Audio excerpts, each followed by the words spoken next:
Olá, vamos dar seguimento aqui à nossa disciplina de Sociologia da Educação. Eu gostaria de chamar a atenção de vocês para a questão do surgimento da Sociologia da Educação, que surge num momento histórico muito específico. Assim. Não é que os pensadores sociais, os pensadores filósofos e pensadores em geral, não tenham falado da sociedade. Desde Platão, desde a República de Platão, os filósofos vêm falando da sociedade, mas ainda não se constituía uma ciência. A sociologia passa a ser uma ciência quando ela consegue definir quais são os seus métodos, quais são os seus objetivos, quais são os seus problemas e especificamente qual é a sua abordagem.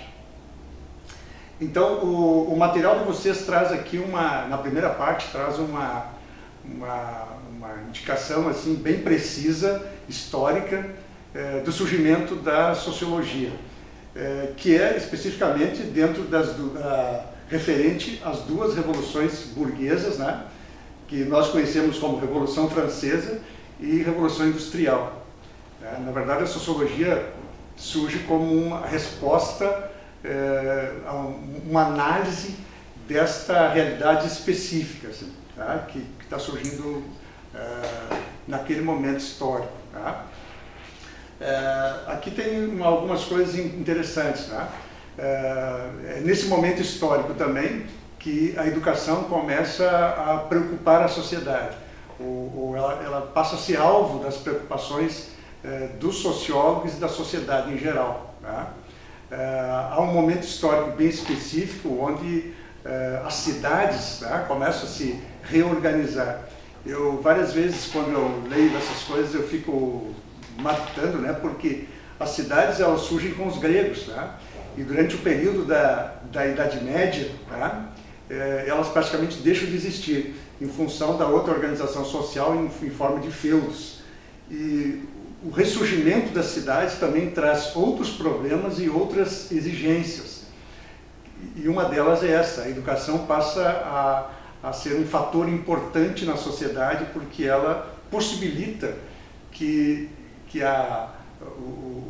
não só possibilita, mas ela necessita que o trabalhador tenha mais formação, que ele tenha mais acesso à informação e a formação enquanto profissional, que são exigências da Revolução Industrial. Então, os autores que vocês estão lendo ali na primeira parte, eles vão abordar justamente esse contexto, que é o contexto de uma grande revolução na sociedade, na forma de produção, na forma como a sociedade organiza a produção de bens. Tá? Numa situação pré-capitalismo, né, pré-revolução industrial, as pessoas produziam as suas coisas em casa, suas roupas, seus calçados, o alimento e tal. E com a Revolução Industrial há uma mudança completa na sociedade e as pessoas passam a fazer isso de maneira diferente, tá, dentro de um outro modelo de sociedade. Se vocês ainda não olharam, e aí o material aqui sugere que vocês olhem no YouTube, Tempos Modernos, do Charlie Chaplin, tá? Onde ele mostra geralmente isso, são tempos modernos. A primeira imagem que aparece no filme é o relógio. O relógio passa a ter uma função bem interessante nesse contexto. Você sabe que até a Revolução Industrial, né, praticamente não se conhecia o ponteiro dos segundos e o ponteiro dos minutos, só nas horas.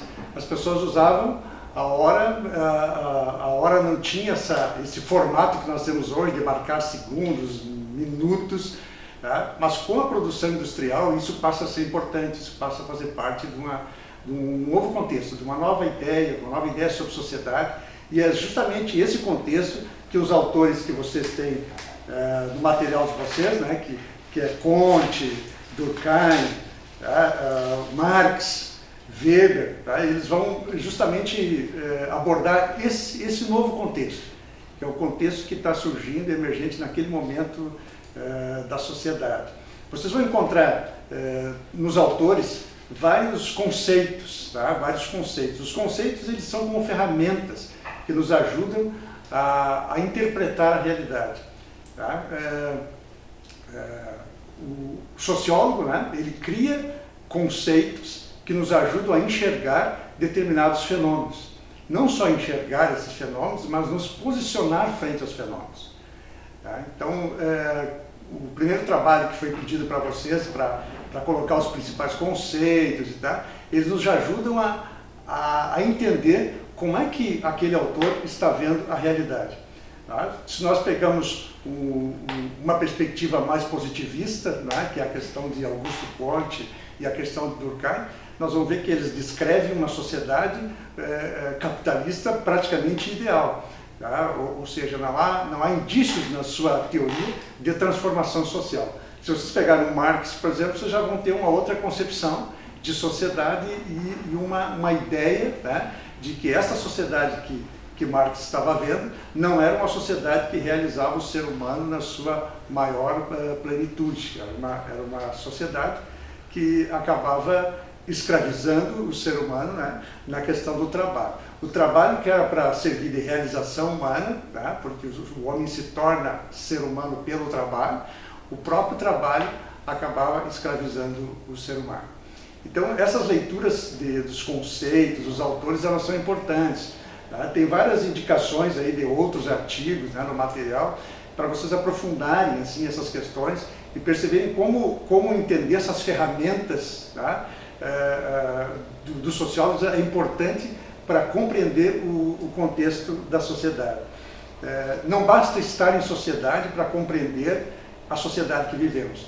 É preciso fazer esse afastamento necessário de reflexão, de pensamento, que os autores, que os sociólogos, especificamente no nosso caso aqui, proporcionam. Por isso que é importante, tá, você se apropriar, você se interiorizar esses conceitos, para que se possa depois, no segundo momento, na segunda parte do material, olhar a sociedade, tá, olhar a sociedade brasileira a partir desses conceitos.